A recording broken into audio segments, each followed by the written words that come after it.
wonderful, wasn't it, to hear Dame Dilly Van Cubist and her laughing stoats in such full voice and without all the usual vomiting that ensues. We just have time for the late-breaking news at 1:15 the big one.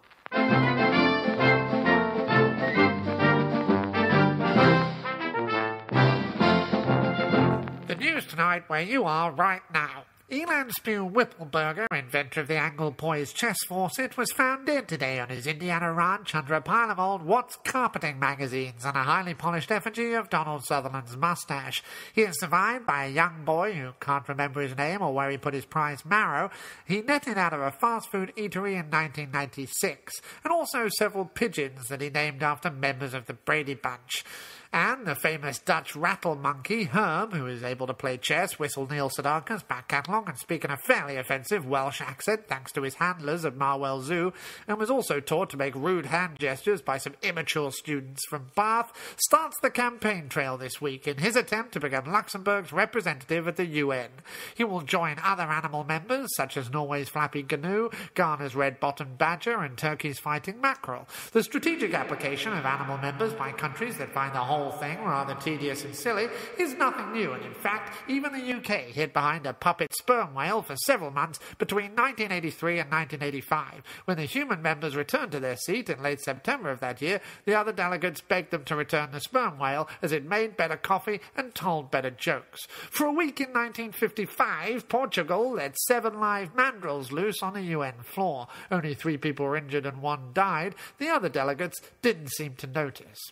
And in entertainment news, comedy act Carlos y la Barba, or Carlos and the Beard, have split up and gone their separate ways, citing irreconcilable pantaloon issues. The Beard is appearing on cruise ships in the Caribbean in January and embarking on a speaking tour of all-female colleges, while Carlos can be found handing out leaflets wearing nothing but a luminous tabard outside a closed-down insurance office in Delaware. Rumour has it that a comeback is scheduled for next October if Carlos and his sisters agree to get the stains out of the curtains.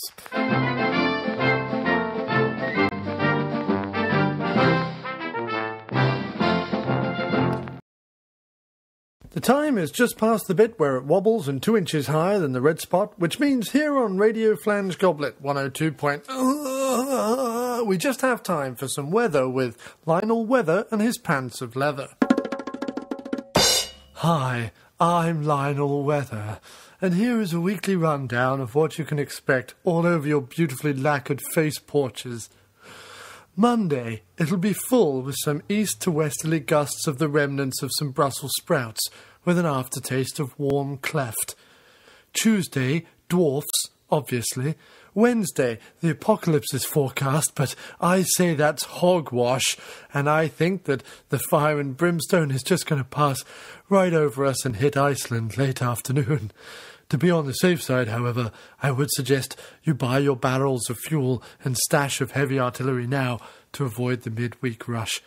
Thursday, Satan, our Lord and Master, will walk the earth, choosing his minions by eye colour and pubis length. Friday, sleet will scare Satan back into the sewers where the horned and hooved ones hide amongst the fetid corners of what is left of man's domain. And you better have a poncho handy for Friday night, as the downpour is going to be immense and intense, not unlike my trousers after a particularly strong vindaloo. Saturday, cloud with annoying shafts of tweeny bastards. Sunday, signs of heavy dripping. I would consult a doctor, an apothecary, or your nearest fake celebrity nurse.